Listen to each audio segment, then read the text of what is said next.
बंशीधरं तोत्रधरं नमामि मनोहरं मोहहरं च कृष्णं मालाधरं धर्मधुरं धरं च पार्थस्य सारथ्यकरं च देवं कर्तव्यदीक्षां च समत्वशिक्षां ज्ञानस्य भिक्षां शरणागतिं च ददाति गीता करुणाद्रभूता कृष्णेन गीता जगतो हिताय कृष्णेन गीता जगतो हिताय। श्रीमद् भगवद गीता जी अध्याय 11वां श्लोक 9। अब दिव्य चक्षु प्राप्त करके अर्जुन ने भगवान का कैसा रूप देखा, इसी बात को संजय धृतराष्ट्र को अग्रिम श्लोक में कह रहे हैं। बहुत कम बार संजय बोले हैं। संजय उवाच एवमुक्त्वा ततो राजन् महायोगेश्वरो हरिः दर्शयामास पार्थाय परमं रूपमैश्वरम्। एवमुक्त्वा ततो राजन् महायोगेश्वरो हरिः दर्शयामास पार्थाय परमं रूपमैश्वरम। 9 से 14 श्लोक तक ये बोला। हे राजन माने धृतराष्ट्र, संजय कह रहे हैं एवं उक्त्वा तथा, इस प्रकार कहने के बाद महायोगेश्वर हरि, महायोगेश्वर भगवान श्री हरि पार्थाय परमम, अर्जुन को परम ऐश्वरम रूपम दर्शयामास, ऐश्वर्य युक्त रूप दिखाया। किन्होंने? भगवान ने रूप दिखाया। पूर्व श्लोक में भगवान ने कहा था कि तू अपने चर्म चक्षुओं से मुझे देख नहीं सकता, इसलिए मैं तुम्हें दिव्य चक्षु दे रहा हूँ, जिसके द्वारा ईश्वर संबंधी योग को देख लो, ऐश्वर्य को देख लो।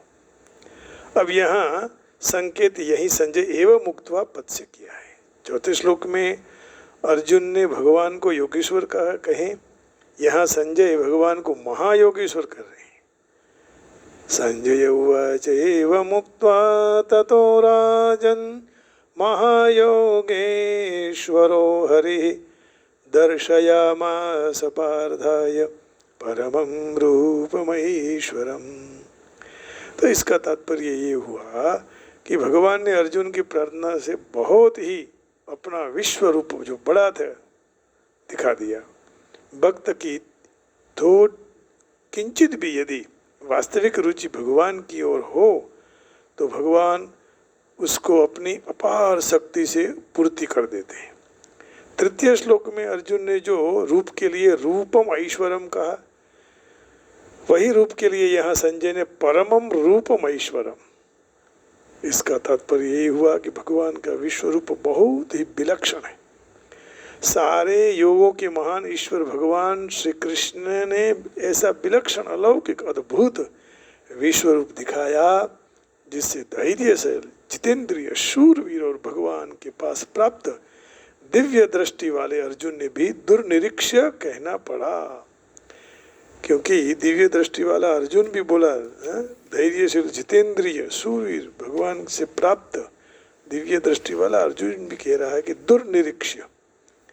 जैसे 11वें अध्याय के 17वें श्लोक में कह रहे हैं कि किरीटिनं गदिनं चक्रिणं च तेजोराशिं सर्वतो दीप्तिमन्तं पश्यामि त्वां दुर्निरीक्ष्यं समन्तात् दीप्तानलार्कद्युतिमप्रमेयं दीप्तानलार्कद्युतिमप्रमेयं।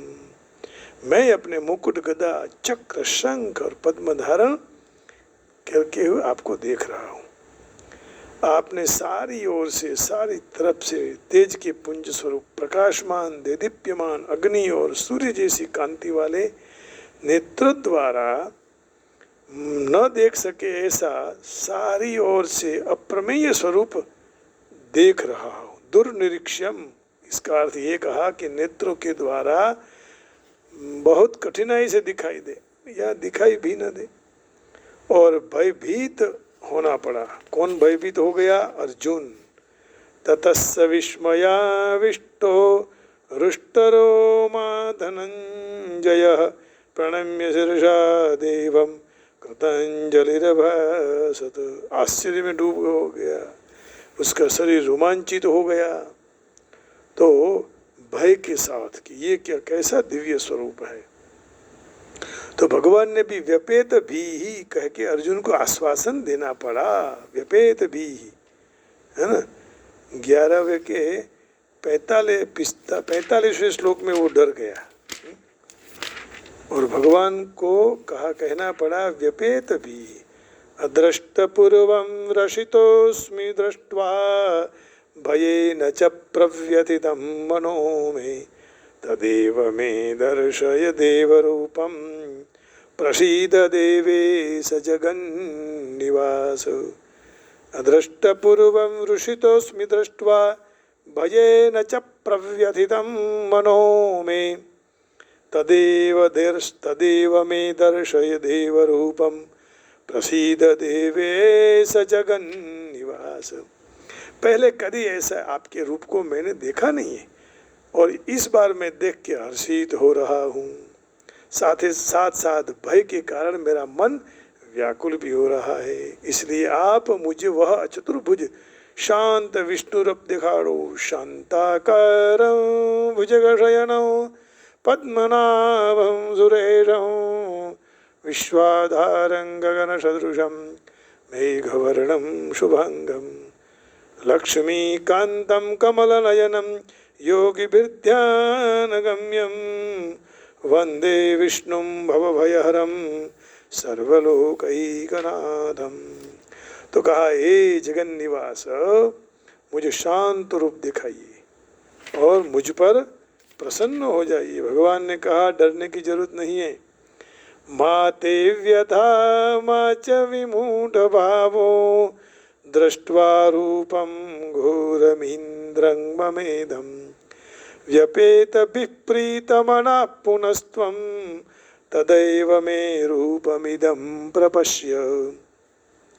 मा ते व्यथा मा च विमूढ़ भावो दृष्ट्वा रूपं घोरमीन्द्रं ममेदं व्यपेत विप्रीतमनः पुनस्त्वं तदेव मे रूपमिदं प्रपश्य। यह मेरा इस प्रकार का विकराल रूप देखकर व्याकुल मत हो, माँ व्यथा, और मूढ़ भाव भी न हो। निर्भय और प्रसन्न मन वाला हो। निर्भय हो जाओ, प्रसन्न मन वाला हो और ऐसे मेरे पद्मधारी चतुर्भुज को दर्शन करो। तो भगवान ने महायोगेश्वर कि भगवान को महायोगेश्वर कहने का तात्पर्य यही है कि भगवान संपूर्ण योगों के ईश्वर हैं। यत्र योगेश्वर कृष्ण यत्र पार्थो धनुर्धरः तत्र श्रीर्विजयो भूतिर्ध्रुवा नीतिर्मतिर्मम। ऐसे कोई भी योग नहीं है जो ईश्वर जिसके मालिक न हो। अर्थात सारे योग के मालिक ईश्वर हैं, सारे योग भगवान के अंतर्गत हैं। अर्जुन तो भगवान को योगेश्वर कह रहा है। हाँ, तो यही बात चौथे अध्याय, इसी अध्याय के चौथे श्लोक में, हाँ, और देख लेते हैं चौथे श्लोक में क्या कहा।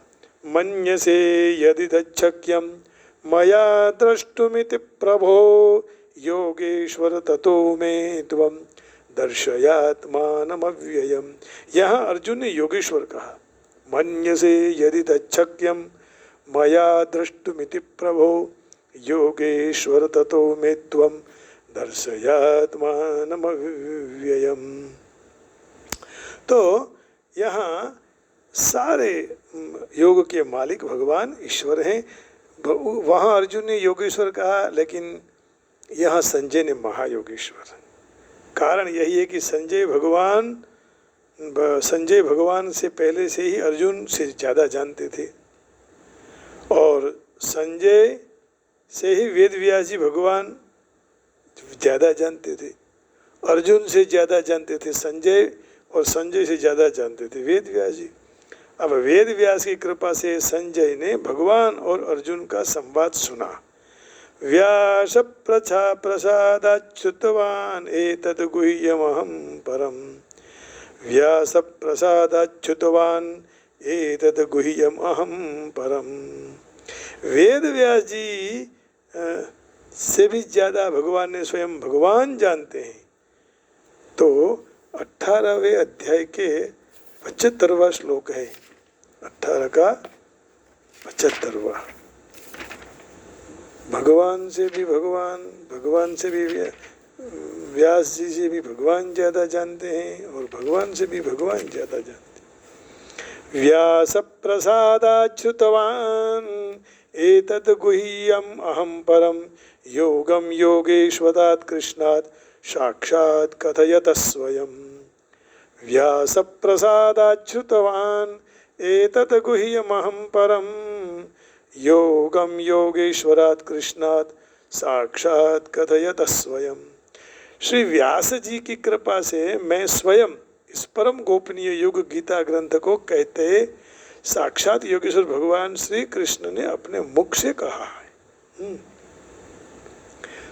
गीता ग्रंथ ने कहता साक्षात योगेश्वर भगवान श्री कृष्ण ना मुखेથી સાંભળ્યો છે। સંજયે એમ કીધું છે तो सबसे पहले संजय ने सुन लिया। व्यास प्रसादाच्युतवान् एतत् गुह्यमहं परम्। योगम योगेश्वरात् कृष्णात् साक्षात् कथयत स्वयं। साक्षात् कथयत स्वयं। अब वेद व्यास जी से भी ज्यादा भगवान ने स्वयं भगवान जानते हैं। 10वें अध्याय के 10वां अध्याय नो बीजो ने 15वां, 10वें अध्याय का 10वें अध्याय का 15वां और दूसरा श्लोक देख लेते हैं। बहुत बड़ा चिंतन दिया हुआ है। न मे विदुः सुरगणाः प्रभवं न महर्षयः अहमादिर्हि देवानां महर्षीणां च सर्वशः। तो मेरे द्वारा प्रकट हो मारा प्रकट थवा ने नहीं देवता, मुझे प्रकट होने का देवता नहीं जानते हैं, न महर्षि लोग जानते हैं। हाँ, क्योंकि मैं सर्व तरह से देवताओं और महर्षियों का आदि कारण मैं ही हूँ। मैं हूँ तो देवता है, मैं हूँ तो ऋषि है। न मे विदुः सुरगणाः प्रभवं न महर्षयः अहमादिर्हि देवानां महर्षीणां च सर्वशः।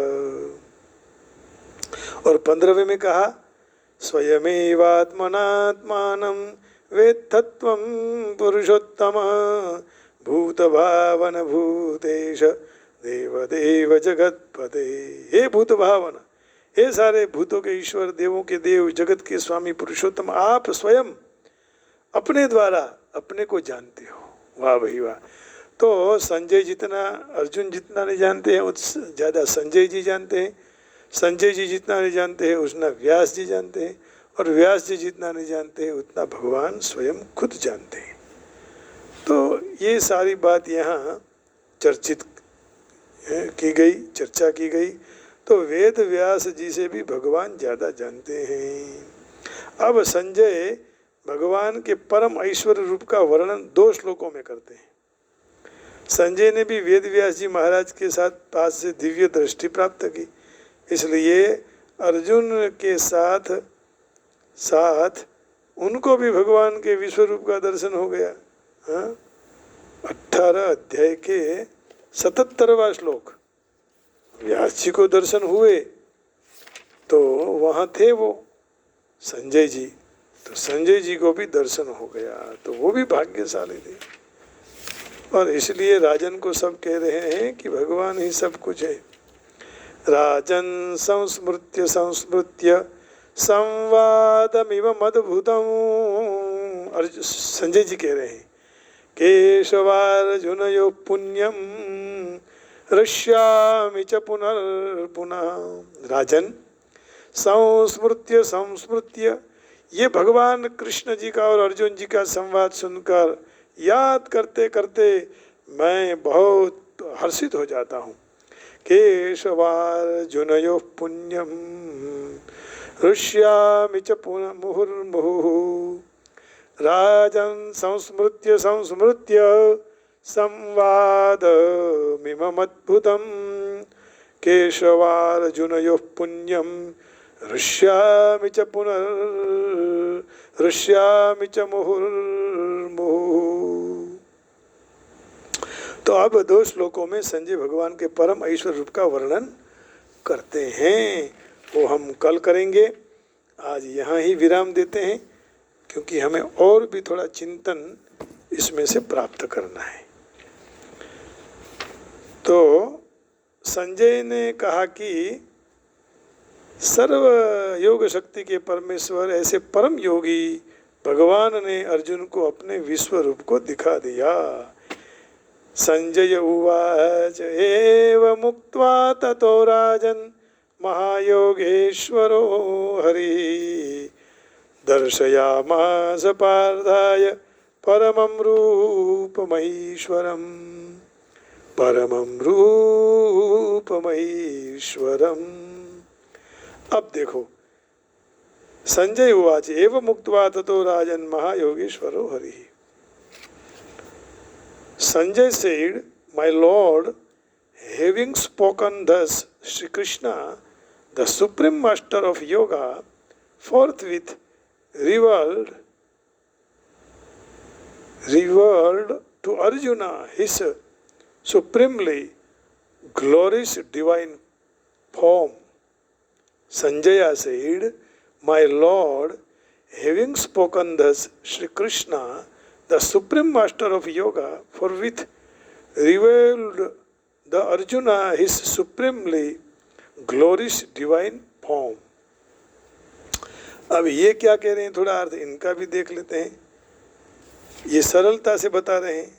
हाँ, संजय उवाच, क्या Sanjay said, O king, O Dhritarashtra, having spoken thus, the supreme lord of all mystic power, the personality of Godhead, displayed his universal form to Arjuna. Sanjaya said, O king, having spoken thus, the supreme lord of all mystic power, the personality of Godhead, displayed his universal form the Arjuna. कहने का भाव ये है कि एवं मुक्त्वा ततो राजन् महायोगेश्वरो हरिः दर्शयामास परमं रूपम ऐश्वरम। परमम ऐश्वरम कहा, योगेश्वर की जगह महायोगेश्वर कहा। तो भगवान को यहाँ और ज़्यादा विशिष्ट शब्द के द्वारा स्वागत किया गया है कि परमात्मा केवल सामान्य नहीं है, महा ऐश्वर्य वाले हैं, सामान्य योग युक्त नहीं, महायोगेश्वर भी है। तो भगवान के पास यदि जाना है तो क्या लेके जाएंगे? प्रेम से भरा हुआ हमारा हृदय, और कुछ नहीं चाहिए भगवान को, है ना। प्रेम भरे लूं हयो लईने तारे द्वारे आव्यो छूं। प्रेम भरे लूं हयो लईने तारे द्वारे आव्यो छूं। तू जो तर छोड़े तो हूँ दुनिया माँ हूँ जाऊँ क्या। प्रेम भरेलूं हयूं लईने तारे द्वारे आव्यो छूं। तारे द्वारे आव्यो छूं। जाणू न हूँ पूजा तारी, जाणू न भक्ति निरी। खाली गेली वाणी माहू गातो वाला तारा गीत। खाली गेली वाणी माहू गातो वाला तारा गीत। बाळ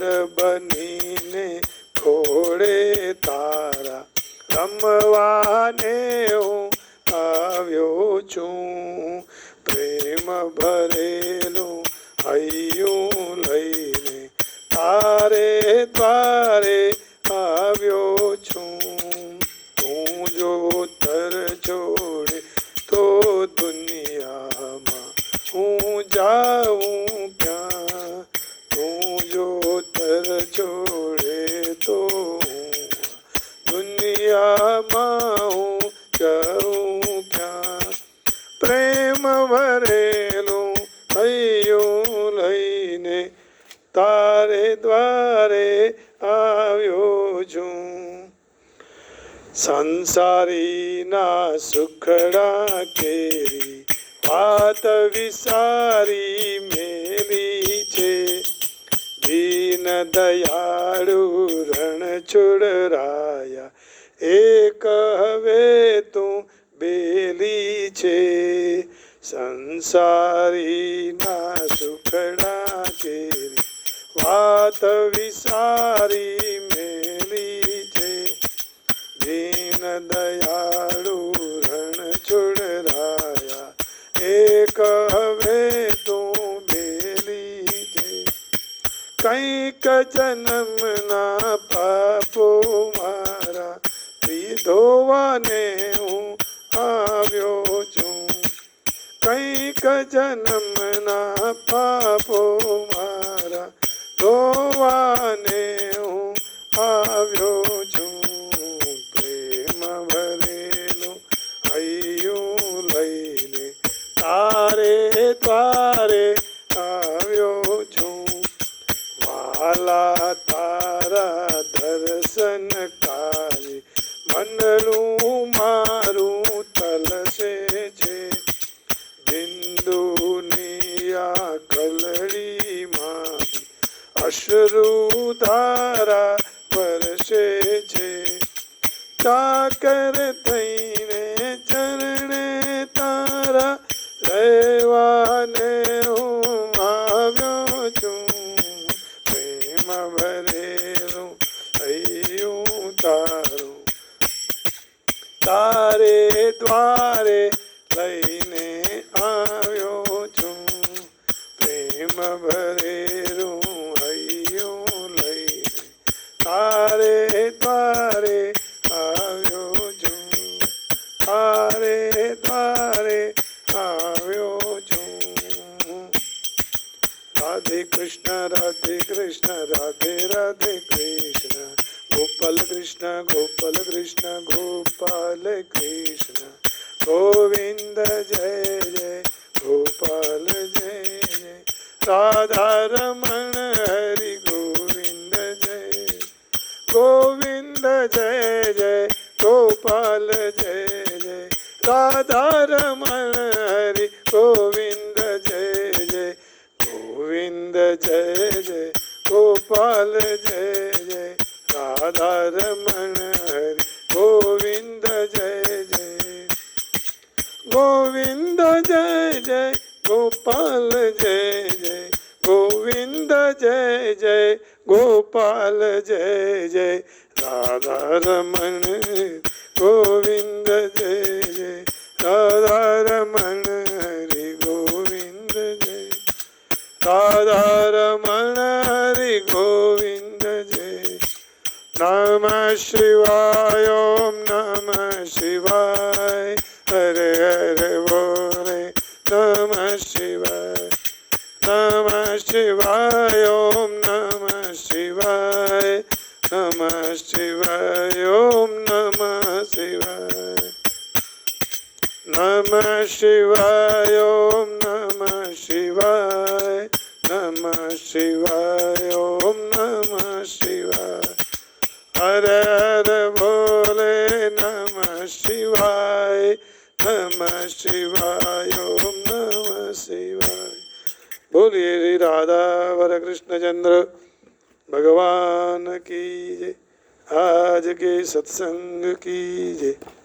आप सबके हृदय में बैठे हुए परम कृपाणु नंद नंदन कृष्णचंद्र भगवान को प्रणाम करके, शांतिनाथ महादेव के चरण में प्रणाम करके राधावर कृष्णचंद्र, श्री रामचंद्र परिवार, वेंकटेश्वर भगवान, हनुमान जी, गणपति महाराज, माँ जगदम्बा, पद्मावती अम्बा जी, बालकृष्ण भगवान, सबको प्रणाम करके वाणी को विराम देता हूँ। जय श्री कृष्ण, राधे राधे। अब शिवरात्रि आ रही है 18 तारीख को। आपसे विनंती है कि उसी दिन भगवान का जन्म है, तो उसी दिन न भगवान की शादी हुई थी, ऐसे विचार को नहीं करना, ये गलत है। उसी दिन भगवान का प्रादुर्भाव हुआ था, प्रागट्य हुआ था। बस मौन रहकर भगवान में लीन होने का प्रयत्न करेंगे और भगवत्ता कैसे प्राप्त हो, शिवजी जो अजन्मा है उसकी कृपा कैसे हमें प्राप्त हो, उसी को सोचकर चिंतन करते करते भगवत कृपा के लिए जरूर आराधना करें, रुद्र का पाठ करें, करवाएं, महिम्न का पाठ करें, करवाएं, और भूदेवों के पास जाकर प्रणाम करके रुद्र पाठ सुने और भगवान को अभिषेक करें। जय श्री कृष्ण, राधे राधे, हरिओम, जय गिरनारी, ओम नमो नारायणाय, जय योगेश्वर, जय योगेश्वर, बरसाने वाले की जय।